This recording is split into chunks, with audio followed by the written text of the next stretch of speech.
ikke gråt, jeg er her. Så. Tørk dine tårer, det er over nå. Hvil i mitt fang, ro deg så. Jeg skal forsvare deg mot de andre. Jeg blir hos deg, still din gråt. Så lite barn, men frisk og sterk. I mine armer er du trygg og varm. Nå er vi knyttet til hverandre.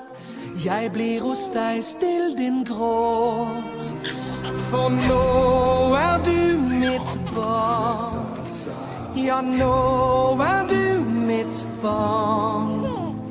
Fra denne dag og i all evighet. Du har blitt mitt barn. Hva enn de måtte si, du vil forbli mitt barn alltid.